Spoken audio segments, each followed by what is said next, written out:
Well, good morning, everyone, and I hope this finds you in good shape. Welcome to the Cardiff Life Business Club, our first one. My name is Greg Ingham of Media Clash. We publish Cardiff Life and run the Cardiff Life Awards and the Cardiff Property Awards, as well as publishing the magazine eventually. We will come back.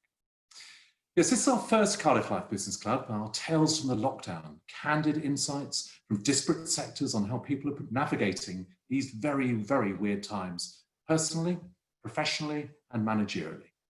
Times when some of us don't know when we can return, and indeed what a return might look like.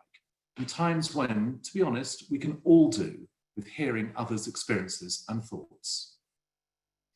So week 11, I think, of the Great Pause, and there are some glimpses of hibernating businesses preparing to come back to life. Some dentists and health practitioners will be back shortly. General retail starts a little beyond that, and please look out for our Cardiff Life Our Doors Are Open social media campaign, and also to our Friday weekly newsletters. They're quite useful devices for promoting how you are opening up your businesses. And of course, we'll shortly know the Welsh Government's guidance on hospitality, which is obviously vital for Cardiff. Several businesses, several sectors haven't paused. Professional services, for example, have largely continued, and we'll be holding Cardiff Life business surgeries on employment and HR, financial planning, digital marketing, recruitment, legal services, office kit out, and various others. If you have a professional service which might be of benefit to companies, particularly in these times, please talk to us. The surgeries plan to offer expert advice on key business topics, and of course it's for free. And as with these business clubs, they'll be available on our YouTube channel subsequently. Good luck and good wisdom to all Cardiff businesses and organisations. A couple more updates. If you trade in or are just plain interested in matters in Bristol or Bath or Cardiff or Exeter, please look out for our business clubs in those cities. The links will be in our Media Clash tweet and on LinkedIn. And of course, our very big news just last week is that we are running the delayed Cardiff Life Awards from March. We're running it on July the 9th. Free, obviously, uber glam, always, always. I just want to give a really sincere thank you to our sponsors. We're all finding ways of navigating these times and changing our business models and so on. We spoke with our sponsors about the Cardiff Life Awards and our plans, and I'm absolutely delighted with the support we've had for them, and I would like to give commendation to them. Our platinum sponsor, Marsh Commercial, and then our category sponsors, two of whom are speaking today, For Cardiff, Savills, Hawkins Thomas, Regis, Cardiff Blues, Park Plaza, and Gennaro. Great to have your support.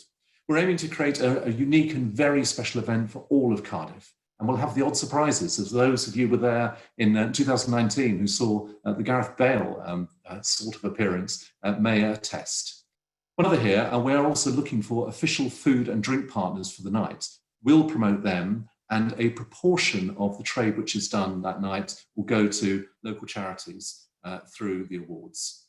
So if you think of it this way, the awards to celebrate excellence in Cardiff, that also brings in an element of hospitality, and that sector can do with some help, but which also might be able to contribute to charities in Cardiff. We think in overall terms, it could be just an amazing celebration of the very best of Cardiff at a time, frankly, when we all need it.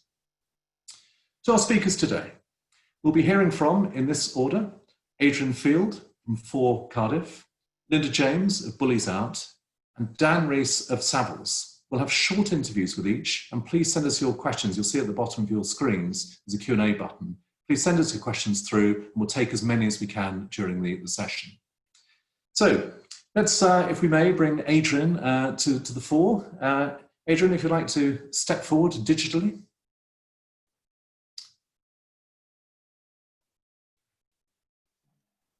Or indeed not. This is the point where we all think that technology is somehow going to fail us, and then it doesn't. There we go. Adrian, how are you doing this morning? Yeah, very well. You? Well, I think so far. Tell us how you've been personally navigating this lockdown. What's it been like for you? Interesting. New challenges. I live quite a way away from Cardiff, so I've not missed the commute. Got two children as well, so homeschooling has been a challenge. 7-year-old and 11-year-old, keeping their attention. But yeah, it's a strange one in that I'm getting more sleep, but I'm not sleeping as well. The quality of sleep isn't quite there. Obviously, concerns about the business and what we're all going through. I don't think we'd be human if we weren't Yeah. thinking about that. On just little things that we see day to day, really, that might sort of prick our consciences and cause concern. But yeah, it's been great in terms of being able to spend a bit more time with the family. To a certain extent, I think there's times when we want to get away from each other. But yeah, it's been tough. There's been laughter, tears, quite an emotional time, and I know absolutely that will be the case for pretty much everybody across the UK. I think that's very fair of you to say so. We found it in our other discussions that, and indeed personally, that this is an exceptionally emotional time where the preoccupations and everything related to it are just permanent, and they come in and we're experiencing in different ways. But one way or another, this has been something of a leveler that we are all, flesh and blood. We're all experiencing these different emotions. So thank you for that. Let's set the scene, if you may, just a little bit about For Cardiff, its scale, its rationale, and so on. Yeah, so for those not aware, For Cardiff is a business improvement district. It covers the city centre, so it's there to support the businesses across all sectors, so hospitality, retail, leisure, the evening economy, professional sector. We generate a levy from those businesses that is then used to spend on projects that the businesses themselves want. And we've got three main strands: welcoming, vibrant and influential. And for those that know Cardiff will hopefully have seen our ambassadors, for example, the guys in the red jackets that patrol the streets, helping tourists, liaising with businesses, that kind of thing. We do the night marshals, the additional cleansing. So our projects are over and above anything that the police or the local authority would do, or they're entirely new. So we've been going for 4 years now. We've won numerous awards for our work. So the Daft Trail, to celebrate St David's Day, which we felt needed a bit of a boost, give it a bit more publicity, I suppose, in terms of our national day of celebration. City of Arcades, which I know Cardiff Life were big supporters of, which was great, just promoting our fantastic independent businesses and the arcades in which they live as well. And we've been blown away by how responsive people have been to those, because I think they sell themselves. Once you're in the arcades, you're hooked, and there's some fantastic businesses there as well. And lobbying, trying to state case of businesses, and I think that's one where at the moment we can play a crucial role in making sure that the businesses' voices are heard. Adrian, if we may, let's come to the lobbying in just a moment. I want to take you back to a difficult time for all of us, which is early mid-March. What were your planning assumptions, and how did you attempt to prioritise and respond to a rapidly changing sequence of events? Yeah, so within the company, we had to sort of reprioritise our projects. We had a plan for the year. This was on the horizon, and so we had to quickly adapt. And I think that's the beauty of business improvement districts, is that you can adapt and respond to the needs of businesses. So we had to make sure that from our point of view, we were communicating with businesses, making sure that early doors they had support. So we set up some webinars on various factors that would affect them: furlough, legal matters, HR matters, mental health and well-being as well, which was very important for employees. As time's gone on, those a lot of the businesses are doing those themselves now. We're just signposting, and it was sort of dropping projects that weren't actually really important, or ones that couldn't happen. So events, for example, that we'd be involved in, and making sure businesses, for example, are aware of the grants that are available to them. Try and sort out that short-term support that businesses needed, where to go to get hold of those grants, and working with the council to help publicise the support that was available to them. And the Cardiff businesses have had that support. I think that's gone very, very well. And I think in very difficult circumstances, the need to be agile has been crucial. Yeah, and that's been true for every single business, every sector. Some have had to have a radical pivot from where they were to find other ways of operating, or just simply getting through this time.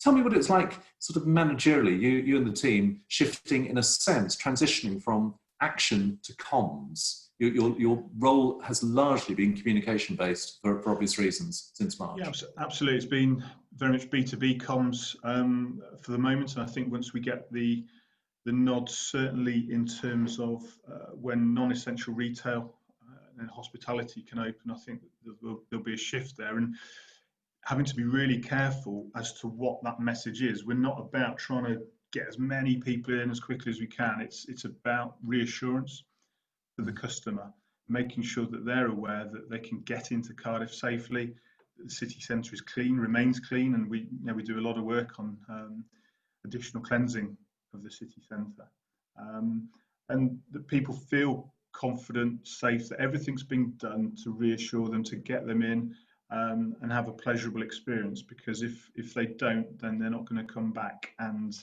that's not going to help anybody. We've got to provide that setup, I guess, and that's where businesses, councils, local, public agencies and ourselves all need to work together, and so far it's working very, very well, to have a plan to make sure that people come in, and if they're not coming in by bus or train, let's adapt, let's provide the capabilities of people being able to come in by bike or walking or other modes as well. Well, having taken you briefly back to those very difficult times of mid-March, I want to take you forward to autumn and winter time. The bid obviously covers all different business types, hundreds of levy payers. You're inevitably perhaps focused, perhaps more so than most, on retail, hospitality, entertainment, the sort of living culture of Cardiff. So what's your view of the centre of Cardiff? What's it going to be like come the autumn and winter? It's going to be very different. One of the things that we're very keen to promote is trying to extend the physical areas for the hospitality industry, because it's all well and good them being allowed to open at some point, but if they can't have as many covers before, because they've got to maintain social distancing, then it might not be economically viable. So we've got to work with partners to look at innovative ways, and one of the things that we're working on with them at the moment is looking at the castle, for example, see if we can have a food area for people to experience some of the wonderful foodie businesses that we've got in the city centre. Now, that's all well and good. The weather's okay at the moment. It's been fantastic in May and before. We need to future-proof that as well. So we need to look at when the weather does turn. Christmas will be very different, I think, in terms of Christmas parties, groups, and what have you, and the promotion of Christmas. I think it'll be unlike anything anybody's ever seen before. But it'll look very different. The city centre will look different. There will be casualties, no doubt about that, across all sectors. What we've got to do is try and reduce the level of casualties that we have, and do everything that we can to get people in and spending money, but in a safe environment. And just to say, like other organisations, we with Cardiff Life are very passionately hoping that we can help contribute to, if not recovery, but the comeback of Cardiff this autumn and winter. One way or another, we all have a mutual self-interest to help the city develop as best it can in these difficult times. So, Adrian, for now, thank you very much. I'll bring you back for the panel session in a moment, but thank you. If I could move on to Linda James, please. Linda, founder and chief exec of the charity BulliesOut, a former Cardiff Life Awards winner as well. So, Linda, if you unmute and revidify yourself, if that's a word, maybe that's a word, who knows? Thank you. Again, learn something new every day. Well, it probably isn't a word, don't worry. How have you been in lockdown? Well, for me, really, last July I started caring for my father full time, and so I started working from home. And so my life really changed back in July of last year. And so I feel some days that I've been in lockdown for almost a year. Because, you know, he's very poorly, and during lockdown he's been in hospital 4 times and just recently diagnosed with terminal cancer. And so it's been, you know, it's been quite stressful with sort of my dad's illness and then the charity and trying to keep the charity from folding. So yeah, quite surreal, stressful, but you know, at the end of the day, it is what it is, and we have to keep going. And so, you know, like everybody else, I miss my granddaughters, I miss my sons, I miss my stepsons, I miss my family. It's tough, isn't it? It's tough, but we have to get on. Can't do anything else. If I may say, I'm very sorry to hear that news. This has been a tough time for all of us in different ways, but that does sound particularly hard for you. We personally wish you all the very best for that. Thank you. But yeah. So if we may, let's move on to BulliesOut as a charity, and what you have been able to do. What has changed, and how have you been responding? Is there more demand but less public activity that you can do? How's it worked? Well, everything changed for us because we're a very all of our services are delivered face to face. Whether, you know, most of our work is delivered in schools and some is in the workplace. And so when lockdown hit, it all ended. Fundraising stopped, service delivery stopped, and so overnight we lost our income. And we're not a wealthy charity anyway.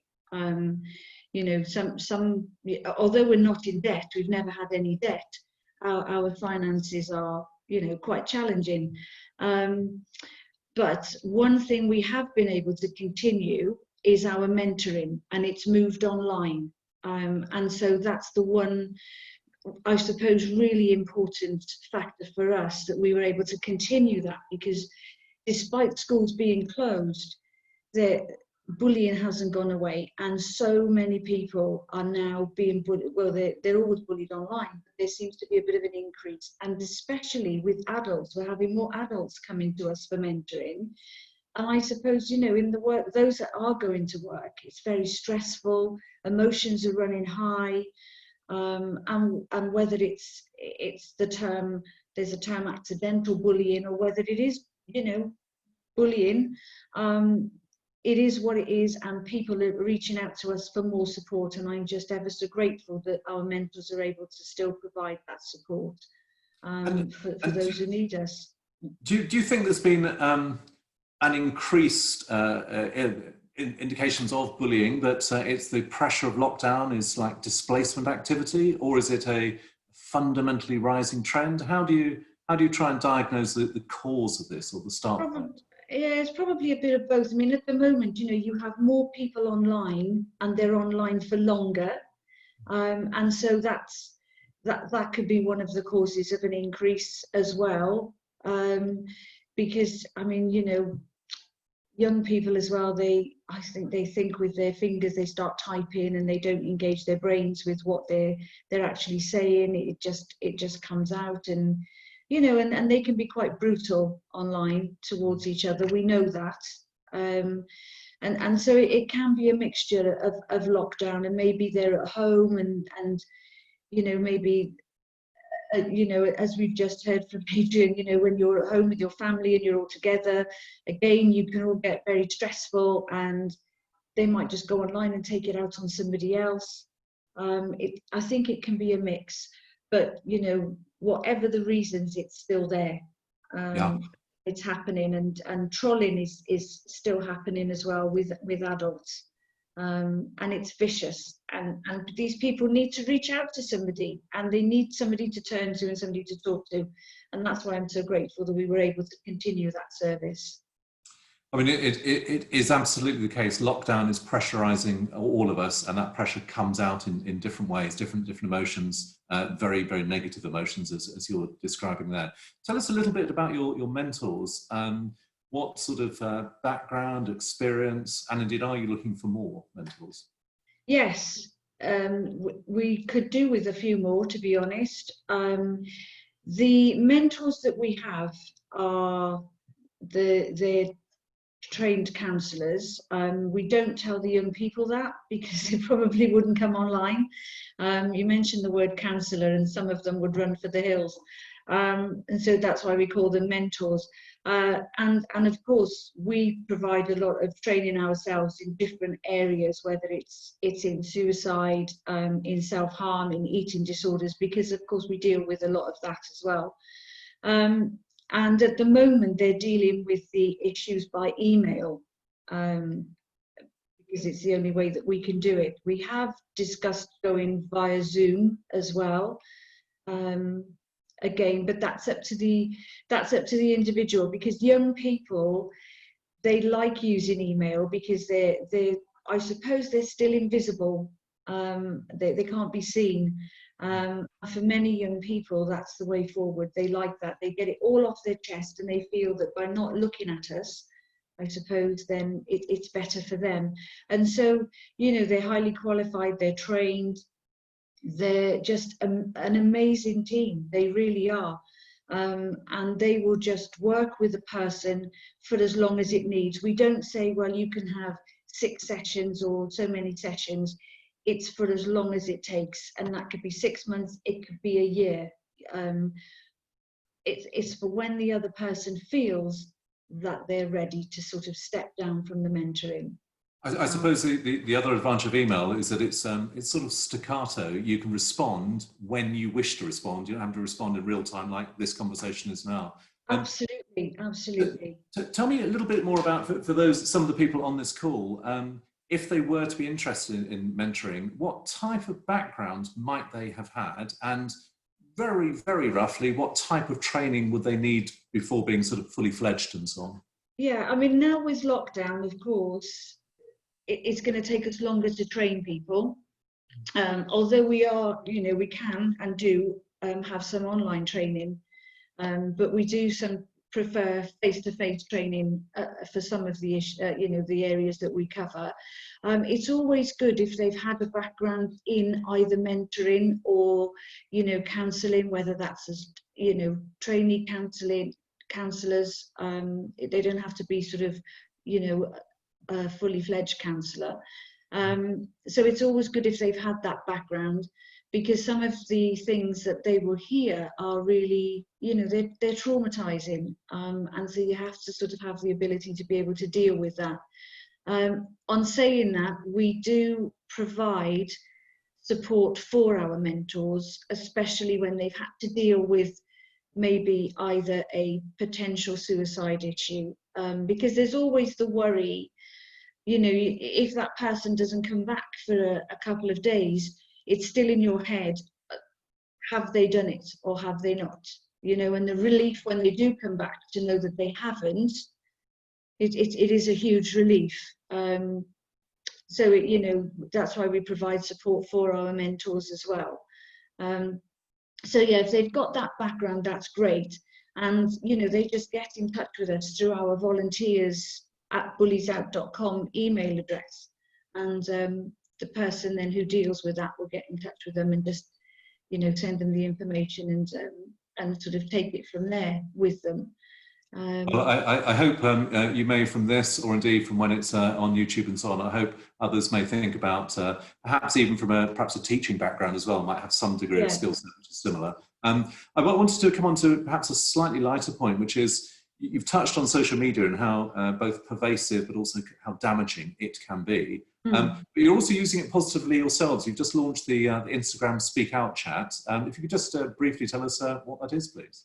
Yeah, that was the brainwave of one of our ambassadors, April Banbury, who's Miss Great Britain, and she just felt that it would be great to hear that there is a positive side to bullying, because people do come out the other end, and she wanted to sort of express that in the chats and talk to people that have come through it and how they've come through it, so that people can, you know, log on to the Instagram chats and listen and, you know, realise and listen to them and understand how they've got through it, and that there is a light at the end of the tunnel. And it, you know, it's a very tough challenging issue for a person to go through. And I think even as adults, you know, I was bullied as a child. You don't forget what happens to you.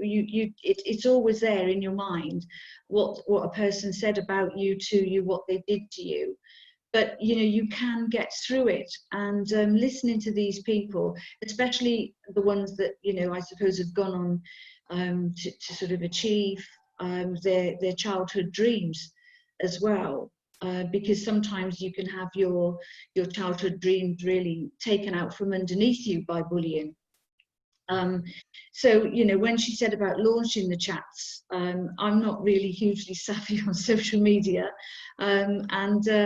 You know, for her, I just said, yeah, if you can do that, then go for it. And it was really successful. It was really good.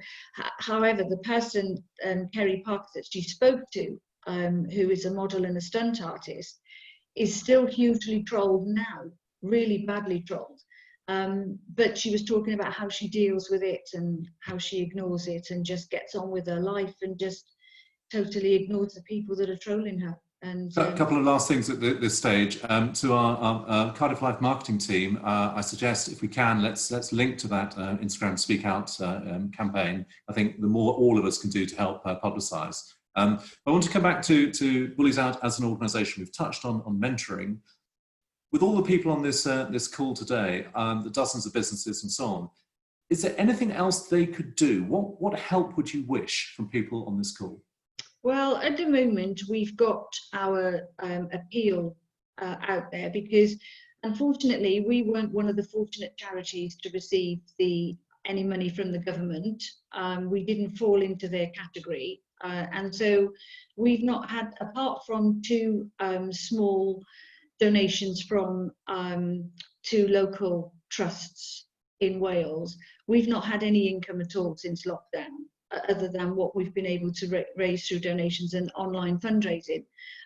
So, you know, if any businesses are able to donate to our appeal or share it around, that would be brilliant.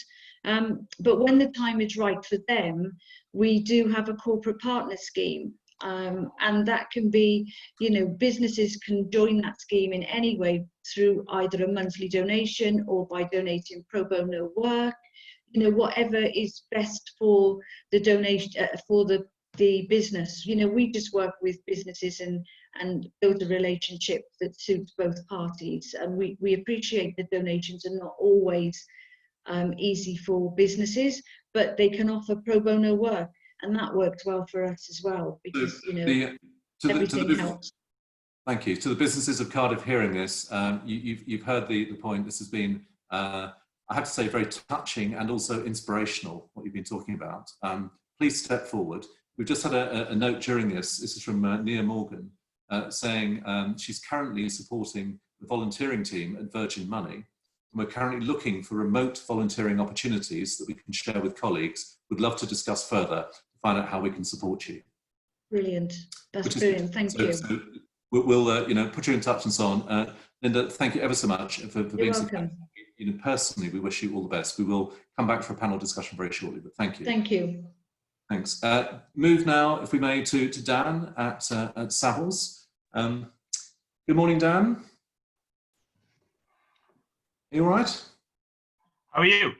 Yeah, I'm very well. You're peering rather uncertainly at your screen. With, I think we all have that sort of lag. Think, oh gosh, is it working? Anyway, so tell us how you've been, and also how the Savills team have been. Perhaps I don't know, any of the team furloughed, and perhaps also any tips for business owners on this call beyond the need for very good and regular comms. Yeah, obviously, you know, things changed an awful lot, didn't they? I mean, I'm looking back at the calendar. I think the last appointment I had was March the 18th. I remember it well, in the Vale of Glamorgan. And obviously, since then, the lockdown came, didn't it? And things changed overnight, pretty much the week after. But I guess we were preparing for things a bit before that, in terms of, you know, rotational working in the office and everything else. But obviously, the lockdown started then, so things changed overnight. And there's, you know, over 5,000 employees in Savills in the UK, so the majority of those had to transfer to working at home straight away.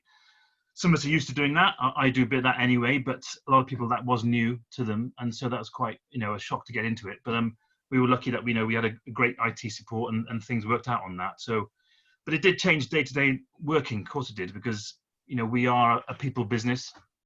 and many of our departments in the office in Cardiff is about 60 staff there now. So it's not just ourselves and the more well-known part of it, which is estate agency house property sales. There's new homes, there's development planning, commercial, office agency, property management, and so on, and valuation. So all those teams have to meet people, and they've had to get to work from home at the end of the day. So that's changed a lot, where we can't obviously meet clients and show properties to clients, etc. So had to sort of adapt to that, really. Yeah. And you've, nonetheless, during this period, you've have been transacting on some properties. I'm assuming. How so? And what's your very short-term prognosis on property transactions in the coming weeks and months? Yeah. So in terms of the day-to-day work, so some of the teams were furloughed and so on. So the sort of volume of work increased that way, but also shepherding deals that had agreed prior to lockdown. And some of those couldn't be delayed, so they did complete during lockdown. So we catered for those during that transaction there, but also doing lots of change throughout Savills in terms of the lockdown period, is that we had more regional meetings with our offices in the region, and also national meetings. So you get a flavour of what's happening. And yes, luckily deals were still transacting. People still needed to move properties or have commercial units, etc. So abiding by government guidelines, those transactions could still continue, which was great. And what we've seen is, the England offices went back about 2-3 weeks ago, and we can see now what they are doing in terms of the new way of working, which is helpful for Wales and our offices in Scotland too. We can learn from what they're doing. So as and when Wales, comes out of lockdown, we'll be, well prepared for that. So, it's basically carrying on, really. Yeah.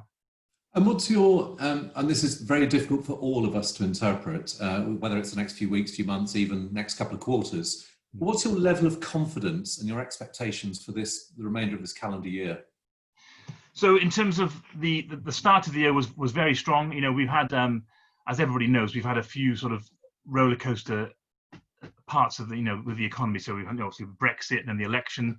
A lot of flooding in the country started the year, and then obviously this pandemic then. But having said that, we could see that the pent-up demand is certainly there. I've seen it end of week 2, start of week 3 lockdown. The inquiries and so on, just speaking to buyers and our sellers too. But the inquiries picking up and the demand for properties. So we've certainly seen that it's given people, I guess, an opportunity to sort of evaluate where they are living. Does it work for them in terms of the space? Many people will be looking to maybe work from home more if they can, and many people, branching out from the cities in the UK and maybe having a bit more space in the country. So we've definitely seen the inquiries have gone way in advance now of what they were pre-lockdown.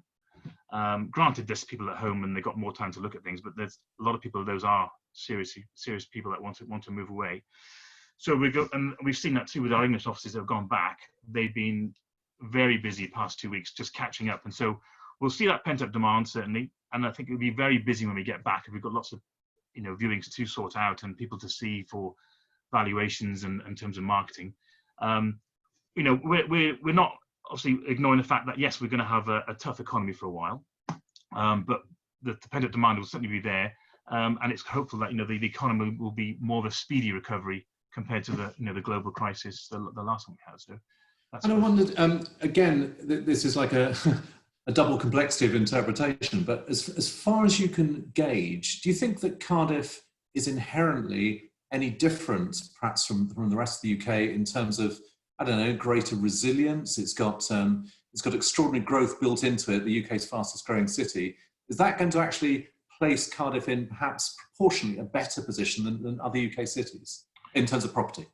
Yeah, in terms of our sort of one good thing about Savills is we've got a great research department who tell it as it is, and they've been giving communications to commercial industry and residential industry, and the regional cities like Cardiff and Manchester, Birmingham, and so on, they've all been forecast faster growth, higher rate of house price growth over the next 5 years compared to, say, London, which overheated and has been cooling. So that's still there. So it's certainly going to help the regional cities, that are going to be there after this lockdown, to sort of pick back up where they were before. And like I say, the Q1 this year was the strongest for many years, and it's going to be, that will put it in good stead, certainly. You know, we saw Bristol as well. You know, we saw lots of people from the southwest considering the value for money that Wales offers, and obviously I'll be biased on that front, but I always push Wales, you know, what's available in South Wales compared to, say, Devon and Cornwall, and I think that will always be there. You were about to go on a pitch to me there. I was about to think, oh my God, I'm going to have to agree something here. But I wonder if this, you know, this longer term trend, which has been partly through valuation, but not solely, the flight from London to the larger regional cities and so on. Are you expecting that to be accelerated, to be greater than normally the case? That people moving away from London, they're fully aware it's a crowded city, complicated commutes, expensive offices, and so on. Will Cardiff be a beneficiary of that more so than ever? I think it will. You know, Cardiff. You know, we're lucky. We've got some lovely suburbs in Cardiff, and then we've also got Monmouthshire on one doorstep and the Vale of Glamorgan on the other. And it's all then for people to see. And I think people will be. I've seen that certainly with phone calls from people, you know, who've been speaking to me. I mean, at the start of lockdown, it was very much speaking to our clients, and then suddenly the buyers was the influx on that, and it's people. I guess our sort of number of buyers have increased by, you know, probably 50% over lockdown. So there's certainly more appetite there, and you know, we often get people repatriating who've got connections, or they may have bought up in Wales and want to come back. So that's always been there, but I think we'll definitely see a stronger increase in that because of this. Yeah. And there may be also that increased sense of place. We've all been spending, you know, that much more time in our homes and so on, that it does change the way we think about our houses and homes and where we want to live if we have options to live in different places. So there's a deeper trend potentially there. Yeah, I think so. I mean, you know, I've got colleagues in the office who do office agency and things, and obviously we've got the office there too. I don't think we'll ever get away from the office, because there's a need, you know, there's a need for a bit of, you know, camaraderie and speaking to your colleagues and friends, and that's an important part of work, isn't it? So we'll never do away with that, but I think there will be a need probably to work more flexibly than we did before. We were flexible before, but I think it's going to increase even more, where people may want to work a bit more from home, and everything else. So, and Savills will work with that, you know, for all the employees we've got, and so everyone can, you know, work how they want to work, really. Well, the lockdown is making everything local. We're that much more aware of our locales, our cities, our independent businesses and so on. But it may be that working from home thing also makes lockdown, one consequence is that it's hyper-local, that people are spending more time in their suburbs, their smaller areas and so on, and slightly less time in the city centre, which may well be a beneficiary.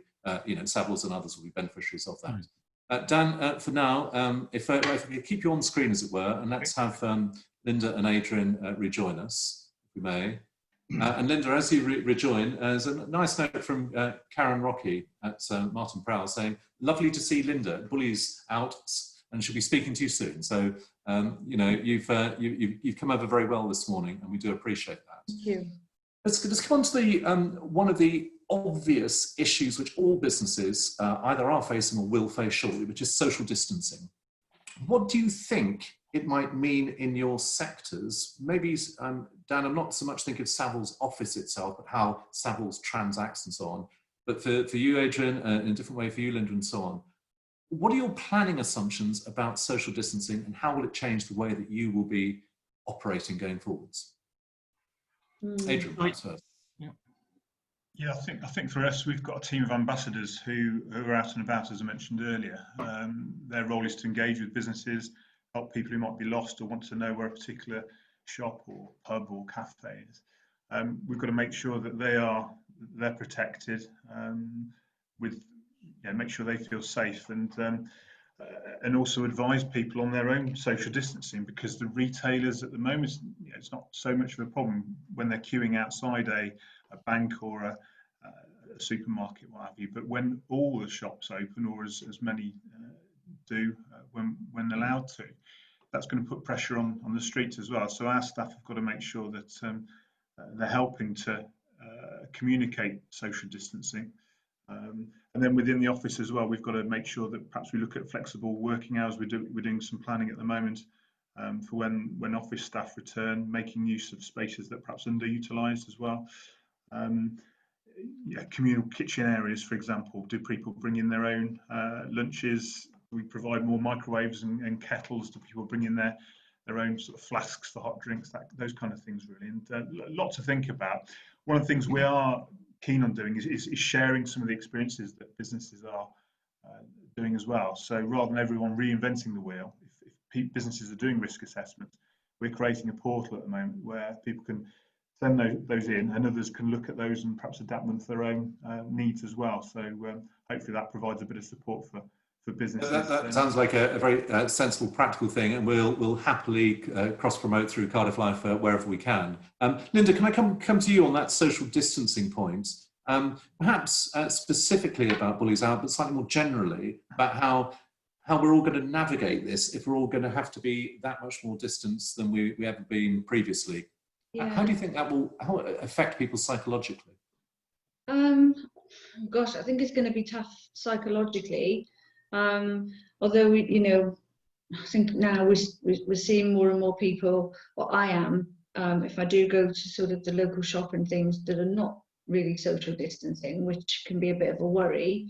But for us as a charity, our work is delivered in schools. And so we, of course, have to keep our trainers safe, whilst abiding by whatever rules the schools, each school could put in a different rule for their own, pupils, and we would have to abide by those, but whilst keeping our trainers safe as well. And so, we're making sure that we've got a stock of sort of resources to keep our trainers safe.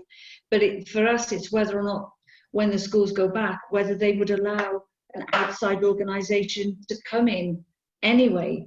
If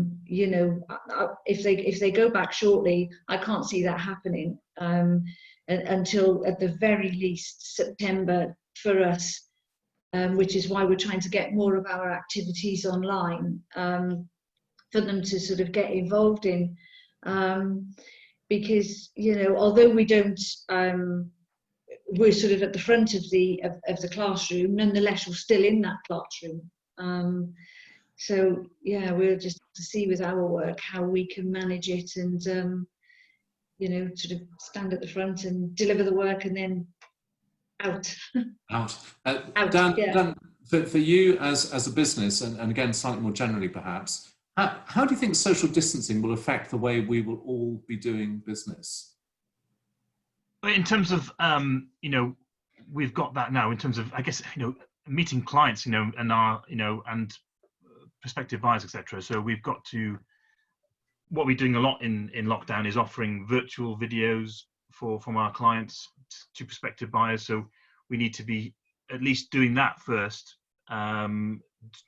digital viewings, and then thereafter, then going down the normal route. So that's coming more to the fore. We've been doing Zoom calls, team calls through our own staff throughout, but we'll be doing more of that with our clients too. And also, I don't think you're frozen or merely pausing. Oh, okay.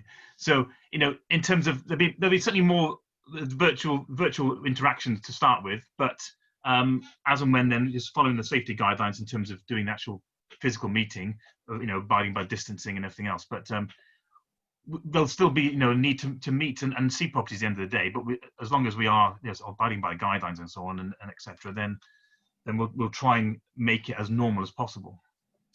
Wind the clock a long way forwards, and we don't know when this is, but assuming there is something approximating to what the world had been prior to lockdown, what do you think of how you're operating and how businesses operating, organisations are operating now, which will endure in terms of communication, transacting, speaking to people and so on? What will be changed from lockdown in terms of how business works? In terms of, I guess, catering for the sort of the client's needs and everything else. But we've got to look at the bigger picture, I guess, in terms of where we're going with this and what could we do better than we did before. So it's, at the end of the day, it's still, we want to, show the clients what we've got and everything else, but also adhering to safety guidelines. But, it's changed by the day, isn't it? We're learning new things from the government, etc. But it's doing what we can, in terms of abiding by all that. And Adrian, in a sort of broader business sense, do you perhaps envisage that in time we will revert back to pretty much how we have been prior to lockdown, or are there step changes likely in the way that business is done? I think it's really interesting. I think there's some opportunities in that sometimes do we want to go back to how it was? And for example, we've noticed that there's less cash being used now. People are being encouraged to use contactless, and I think that will accelerate. It was always going that way anyway. I think that will just speed up, and that will be, I think, a good thing. Embracing technology, that will come to the fore, I think, in terms of looking at opportunities, using social distancing to get people to interact differently. So one of the projects we're working on is allowing people who go into a restaurant or a cafe to look at a menu online, so they don't have to touch the menu itself, that they can order online, that they can pay online using their mobiles as well whilst they're there, just to reduce that interaction. Will that continue? Possibly. And I think use of technology in terms of car parking, using digital means to pay for your parking, a bit like the charges in London that you can pay before, during, or after a visit. I think that will come to the fore. I think the high street was changing anyway, the makeup of it, and probably the need to contract the amount of retail that's on offer. I think there'll be changes of planning policies that need to be in place to make sure we don't have a plethora of empty units across the UK. Cardiff's done pretty well in that regard, and hopefully we can continue to do so. But there needs to be more imaginative uses of some of these empty spaces that might be some opportunities there as well. So I think sometimes it's this is a chance to think differently, to step back a little bit and say, okay, well, we might have done that in 10 years' time, but actually this is the opportunity to bring that forward. You've touched on a couple of points there. I'd just like to put that back in a different way to you, that the pandemic essentially has accelerated trends which are in place, which we've all seen, whether that's contactless or perhaps the decline of certain aspects of the high street. But what about transport and infrastructure? Do you think this will presage a greener, less car-focused city centre world? And what's for Cardiff's role in that process? I think it will. I think people are using their bikes more and recognising the benefits that brings. And I think what the challenge is to, when the traffic is a bit more back to normal, is to educate both car users, van, lorry users and bike users on how to operate the roads and get into work and come into the city centre and home again more safely, because it's been fairly easy because the roads have been pretty quiet. What we need to do is provide the opportunities for bike parking, make it as easy as possible for that mode of transport, because the buses and trains will only be operating at sort of 20% in the short term. I think there will be more people coming in by cars. We've done a survey that's indicated that's the employees' preferred mode of transport. That's how they feel safest getting into work. So we need to look innovatively, because there aren't an endless supply of car parking spaces, but equally we need to look at the green agenda in the long term as well. Car sharing, there's park and stride plans in place for Cardiff, and other innovative means as well. So I think people who perhaps realise they could have maybe walked to work have used this, have had to do this or wanted to do this, and they might carry on doing so as well, which is good. So I think there's again an opportunity here if we harness that carefully and quickly. There's maybe a once in a generation chance to change some fundamentals of how we work. I'm going to come to the more personal aspects again of lockdown in a moment, but our good friend anonymous attendee has put a question which to you, Dan, and you can choose to answer this in one monosyllable if you wish. Hi Dan, begins well. Do you think there'll be a crash in the property market? Thanks. I was waiting for that one. No, in terms of the market, as I said earlier, our own research people, said, look, we're not going to be shying away from the fact that the economy is going to have a bit of a tough time, isn't it? Of course it will. We've got to pay for the government subsidies and everything else, and obviously business has been hit and everything else.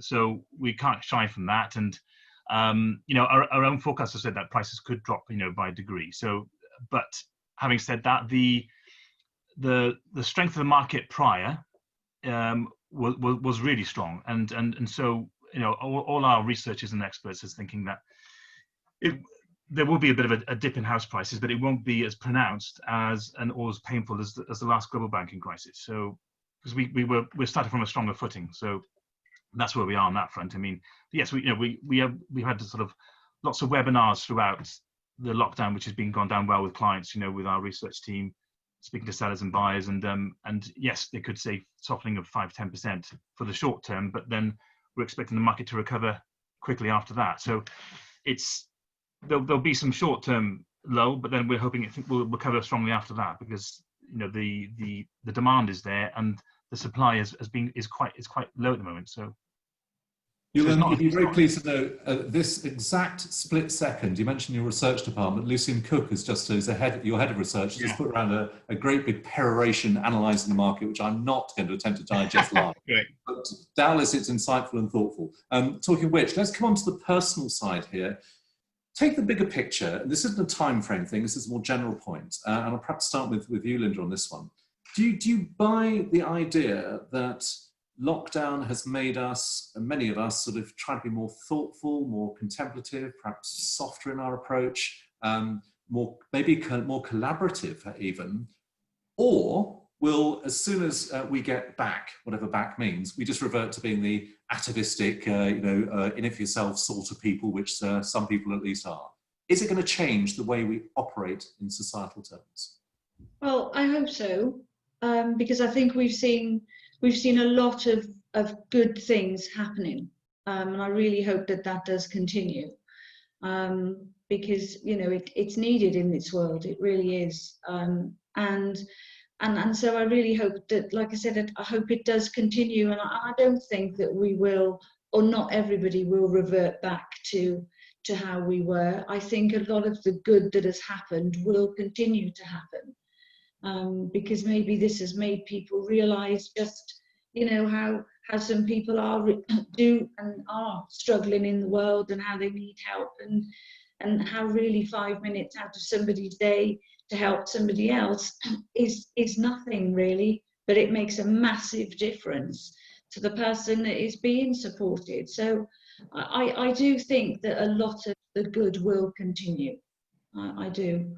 I've also heard it expressed that despite the complexities which you've touched on, each of you, of sort of the living from home and families together and so on, despite that, there's been an opportunity to be more contemplative, and people are actually thinking at a slightly deeper level about the existential thing of why we do what we do, and that it's putting us in touch with a deeper sense of purpose. And again, Dan or Adrian, do you buy that as a potential deep-seated trend, or again, do you think we'll just revert to where we were previously? I think I hope so as well. To echo Linda's points, but my fear is that, as we saw with the Olympics in London, that people on the underground for two weeks, maybe 3, were actually talking to each other. Then the Olympics went and it kind of reverted back. I think some really good examples of how businesses and the communities have worked together, and I think because almost the longer that this goes on, the more entrenched that better behaviour and community cohesion will be, in a way. We don't want it to go on long at all, but I think there'll be elements where there's more cohesion and compassion for one another, but I also think there'll be elements where people are just having to or wanting to look after themselves. Dan, it's not a leading question on this, but do you think we're all going to be a bit nicer going forwards? I hope so. I mean, it's I think there's people do soul search, don't they, in this sort of time, and it's recognizing, I guess communication is a big thing. We, like I say, at the start of it was very much speaking to all our clients and things, and that just to go through them took a while. But I think everyone everyone appreciates, communication, talking, and we've been doing probably more of that with our clients and our colleagues and friends in lockdown, be it phones, calls, Zoom, all these social media platforms. But I guess, it shouldn't be a lockdown that forces that, should it? That should come naturally. So hopefully, when we do go back to some sort of normality, that the high levels of communication that we've all been doing will continue, but in a normal way. And so keeping up with that, really, and obviously looking out for people that are more vulnerable than we are, that need help, and continuing with that. So hopefully that will continue. Yeah. Couple of things there. Linda was particularly eloquent on that latter point. And we've had a comment from Cheryl George saying, "Well done, Linda, for representing the third sector. I'll be making an appeal donation and I'm interested in mentoring. Personally sending you best wishes to you and your dad." So thank you. Thank you. We'll revert at the very end to the good that people do. I've just got one other question, which is from Sarah Mueller, our editor of Cardiff Life, specifically to Adrian. Others can comment if you wish. Do you think the Welsh Government's approach to this pandemic and lockdown will be used as a positive selling point compared to how it's been handled in England? More cautious, is that better? Yeah, some of it, yes. I think there's a little bit of frustration from the business community that there's this lag behind the non-essential retail opening. I think businesses want dates just to be able to plan ahead, as we've had or seen in England, that they can open from Monday. But we've seen on various media platforms the response by the public to what you see on the beaches. Wales has done very, very well in terms of adhering to the messaging there. So I think some of the comms has been excellent compared to maybe some of the bad comms that's gone on in England. I think there are elements where it's been very positive. I think Welsh Government has done well. It's one where you're not going to please everybody, I don't think. So the key point there is clarity rather than necessarily the length of time, and more clarity as ever is usually better. Absolutely. But Dan and Linda, do you think on balance the Welsh Government's its approach has been good overall, or perhaps better than the national UK government? Yeah, I think so. Especially I have a son that's a doctor in the NHS, and so for me, he worked in London for 13 years, and I'm ever so grateful that he's not there at the moment. Because I think we've got to take it. We've got to be very cautious. It's a virus. We can't see this virus. We most certainly don't want a second spike of this virus. And so I think the cautious. I appreciate what's happening with businesses. I have a charity that could fold just as much as a business, and I don't want that to happen. But equally, I don't want anybody else to die from this virus either. So we've got to have a cautious, it's got to be cautious. We can't just, all these people on the beaches, I really do worry. I really do worry for them. So yeah, I just think I think we've handled it in the right way. Dan, very briefly, broadly, you agree? I agree. I mean, it's, I've had to sort of handle, obviously, clients wish to get going, etc., and buyers emailing me, ring me daily saying, "Can I see this house?" And I say, "Well, unfortunately, Wales is under lockdown still." But so the communications did cause a lot of confusion. The different ways of Wales doing it to England and Scotland. But I think the way we're doing it is the more sensible way. As I say to my English colleagues, us Celts are sticking together anyway. So we're all doing it this way, and I think it's the safer approach, and we're more measured.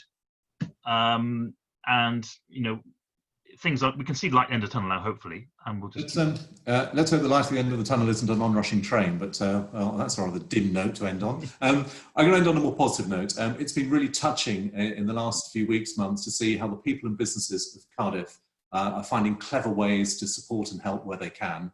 And we've been trying to share those through Cardiff Live, through our newsletter, and also through the hashtag Cardiff Together. We encourage everyone to do that. But if I could ask each of you, perhaps starting with you, Dan, give a little vignette, something that illustrates the good that people have been doing. So I certainly noticed, local shopkeepers who are delivering food to the vulnerable in the community who can't get out, and those were locked down early on. So that's been great to see, and looking after those people. But one thing I did notice was, you know, Wales has been very good at this. You know, it's deterring people from going to the beaches. To walking is fine, but not to sit there and enjoy yourselves and go in the sea, and to put pressure on, say, coast guards and lifeboat agencies for, you know, hospitals and everything else. So that's been good. But I've seen the local lifeboat station thinking, well, look, we're not so busy at sea now, clearly. But they've looked at and helping the community by taking medicines to vulnerable people who can't get out from the local pharmacy and doctor's surgery. So that's been great to see, and I've seen signs up in the support for that. So you know, they've been great for that. So that's been good to see. Very, very good. Adrian, ingenuity and thoughtfulness. Let's hear. Yeah, Feed the Heath campaign, which has been led by Waterloo Tea, involved 25 businesses. They've raised, I think, £73,000 and delivered 53,000 meals for, I think, 3 hospitals. Nutritious meals as well for staff, NHS staff. It's been wonderful. You know, 1,600 members of the public donated as well. So real cohesion between the public, the businesses, and you know, invaluable NHS staff. Superb, thank you. And Linda, a thought from you? Yeah, there's a lady on Facebook called Sarah, and she runs a Welsh cake business called Callan Lamb, and she's making packages which people can buy and send out to their relatives, and kits which children can use. But every month as well, I think it's every month, she makes about 500 Welsh cakes, and then people can nominate places where she just donates them, whether it's a hospital or a care home, or for the staff and whoever, and she just posts them out and just donates them using her own money for the resources and her own time, and she does that, and she's just a single person doing it on her own. And I think that's amazing, you know. Yeah. I think it's great what she's doing. That's a lovely note to end on. And excuse me, on your behalf, thank you to all of our panel today, to Linda, to Dan, and to Adrian. And thank you for all your time as well. Please look out for our next Cardiff Life Business Club on June the 24th, I think it is, featuring more tales from the lockdown. Check out our forthcoming Cardiff Life Business Surgeries, as I've mentioned, professional services with skills which are beneficial to businesses and organisations of whatever sort, from financial planning to legal services. And please, please, please do not miss the Cardiff Life Awards on July the 9th. It'll be a great celebration of Cardiff, and to be honest, we will all benefit from coming together on that night to reward and celebrate the greatness which there is across the city. Good luck to all of you navigating these unimagined times. And let's hold to the belief that our panelists have been talking about today, that enduring good can come from these difficult moments. This is a tough time, but this too shall pass. This has been a Media Clash production, and this has been the very first, very singular Cardiff Life Business Club. Thank you. Cardiff together.